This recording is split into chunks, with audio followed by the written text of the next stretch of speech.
हर हर महादेव। आज की इस वीडियो में हम बात करेंगे दो उपाय के बारे में। दोनों उपाय बेहद खास और विशेष हैं। पहला उपाय है, यदि आपके घर में बहुत ज़्यादा क्लेश रहता है, किसी भी रिलेशन में बहुत ज़्यादा क्लेश रहता है, बात बात पे छोटी छोटी बातों को लेकर बीच में आपस के रिश्तों में अनबन रहती है, चाहे वो पति पत्नी का रिश्ता हो, चाहे भाई बहन का रिश्ता हो, चाहे किसी के भी साथ हमारा रिश्ता हो, लेकिन वो आए दिन किसी न किसी बात को लेकर बीच में लड़ाइयाँ होती रहती हैं।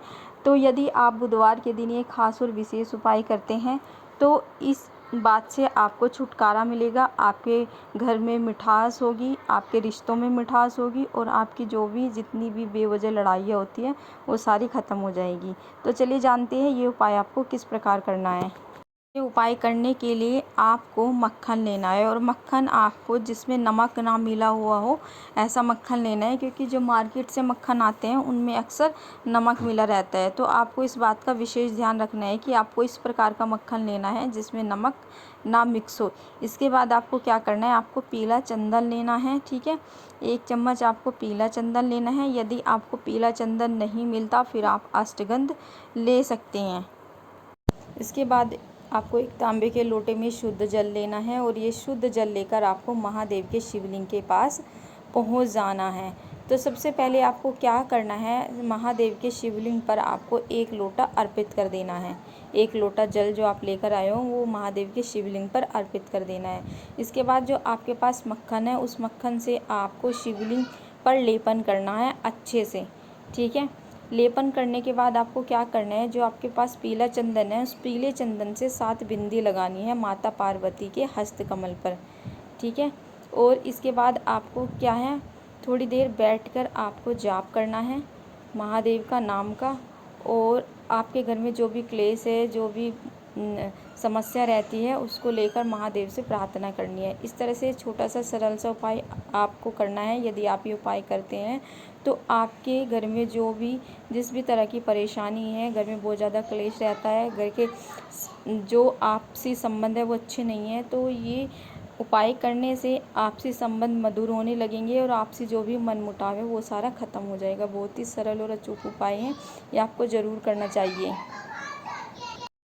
दूसरा जो उपाय है बहुत ही महत्वपूर्ण उपाय है। यदि आपके घर का कोई ऐसा सदस्य है जिसको गंदी आदतों की लत लग चुकी है, चाहे वो गुटखे खाने की हो, शराब पीने की हो, सिगरेट पीने की हो, या किसी पराई स्त्री के चक्कर में पड़ गया हो।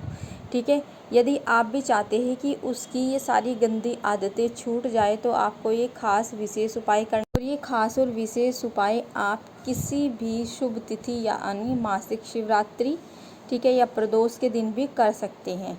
2 से 3 प्रदोष, 2 से 3 शिवरात्रि आप करके देखिए, आपको उस इंसान में ज़रूर बदलाव लगेगा और उसकी जितनी भी गंदी आदतें हैं वो सारी धीरे धीरे छूट जाएगी। बहुत ही अच्छा अचूक उपाय है।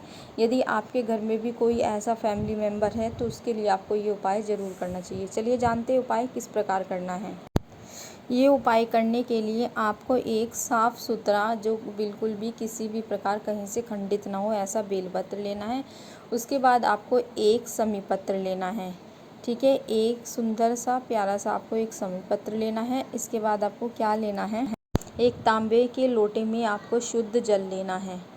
ठीक है, तो ये तीनों चीज़ें लेकर आपके घर में जो समी का पौधा है ना वहाँ पर आपको जाना है। ठीक है, ये जो उपाय है ये उपाय आप अपने घर में भी कर सकते हैं यदि आपके घर में शमी का पौधा है। यदि आपके घर में नहीं है, मंदिर में शमी का पौधा है, तो वहाँ पर भी आप ये उपाय कर सकते हैं। ठीक है, तो आपको करना क्या है, ठीक है, जो ये आपके घर में गमला है ना जहाँ पर शमी का पौधा लगा हो, उस पेड़ के नीचे ही आपको एक छोटे से पार्थिव शिवलिंग का निर्माण करना है। मतलब शिवलिंग की आपको शेप देनी है, ज़रूरी नहीं कि आप बहुत अच्छे से शिवलिंग बनाने लगो, बस शेप देनी है आपको। ठीक है, उसके बाद आपको क्या करना है, शेप देने के बाद आपको क्या करना है, वहाँ पर आपको एक क्या समी पत्र चढ़ाना है। आपकी जो भी मनोकामनाएं, इच्छा है, जो भी आप चाहते हैं, जिस व्यक्ति में भी आप सुधार चाहते हैं, वो आपको बोलकर एक समी पत्र महादेव को उसी पार्थिव शिवलिंग पर अर्पित करना है। इसके बाद आपको क्या करना है, एक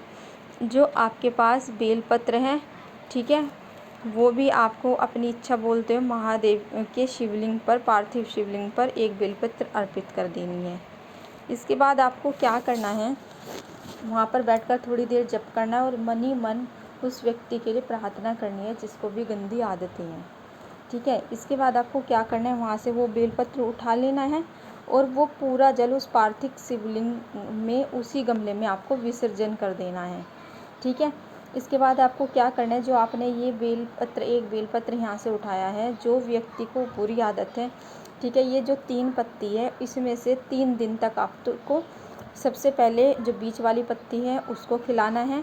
उसके भोजन में किसी ना किसी रूप में उसको बस आपको खिलाना है, उसको देना है।